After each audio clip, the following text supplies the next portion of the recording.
অখিল গগৈ, লুৰিণজ্যোতি গগৈ এইবিলাকে আমাক কৈছিলে যে 2 কোটি বাংলাদেশী অসমলৈ আহিব।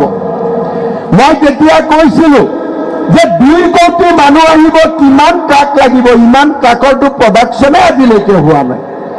বোলে নহয় নহয়, 2 কোটি মানুহ ৰখি আছে।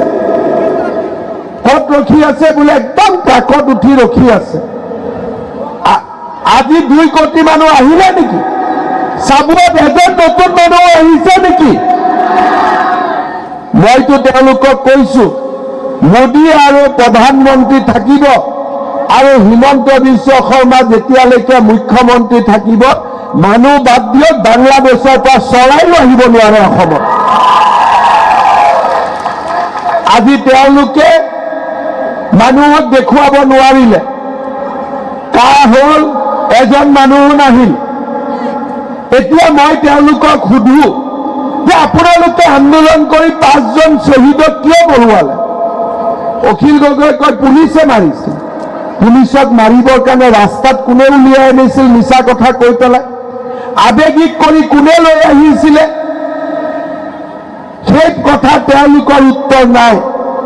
ইলেকশ্যনৰ পিছত লুৰিণজ্যোতি গগৈ, অখিল গগৈ উত্তৰ দিব লাগিব যে আপোনালোকে মিছা কথা কৈ 5 জন শ্বহীদক কিয় আপোনালোকে মৃত্যুলৈকে আগুৱাই দিছিল? শ্ৰদ্ধাৰ ৰাইজ, অসমীয়া এনেকে নহয়। জয় অসম বুলি ক'লে আন্দোলন নহয়। আমাৰ ল'ৰা ছোৱালীয়ে যদি চাকৰি নাপায়, আমাৰ ল'ৰা ছোৱালীয়ে যদি কাম কৰিবৰ বাবে সুবিধা নাপায়, অসম কেনেকে উন্নতি হ'ব?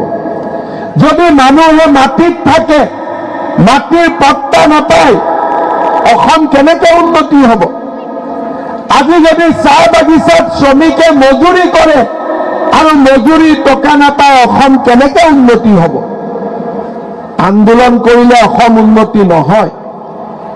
আজি ল'ৰা ছোৱালীয়ে পঢ়িব লাগিব, ডাক্তৰ ইঞ্জিনিয়াৰ হ'ব লাগিব, খেলিব লাগিব, লাভলীনা হিমা দাস হ'ব লাগিব, আৰু গান গাব নাচিব শিকিব লাগিব, যাতে জুবিন গাৰ্গ, পাপনৰ দৰে আমাৰ সংগীতজ্ঞ আমাৰ গাঁৱৰ পৰা ওলাব পাৰে।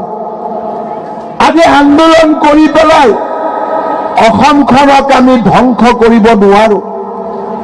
আজি লুৰিণজ্যোতি গগৈ ইলেকশ্যনত উঠিছে। কিয় উঠিছে? কাৰ কাৰণে উঠিছে? এটা পাৰ্টি, এজন মানুহ, চৰকাৰটো নবনে। কিয় ইলেকশ্যন উঠিছে? বোলে কংগ্ৰেছৰ লগত উঠিছে। অসম আন্দোলনৰ শ্বহীদবিলাকক কোনে মাৰিছিলে? অসম আন্দোলনৰ শ্বহীদবিলাকক কোনে হত্যা কৰিছিলে? প্ৰতিটো ৰাজনৈতিক দলে বজাইছে নিৰ্বাচনী ৰণদংকা। বিজেপিৰ নিৰ্বাচনী ইস্তাহাৰত জনতাৰ বাবে আছে কি? কংগ্ৰেছৰ বিৰোধীয়ে জনতাক দিছে কি প্ৰতিশ্ৰুতি?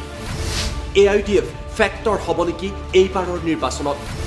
প্ৰতিটো দলৰ প্ৰতিনিধিয়ে জনতাক ক'ব তেওঁলোকৰ প্ৰতিশ্ৰুতিৰ কথা। ষ্টাৰ চিমেণ্ট 24ত চৰকাৰ কাৰ? পাৱাৰ্ড বাই ডাটা মেচিন।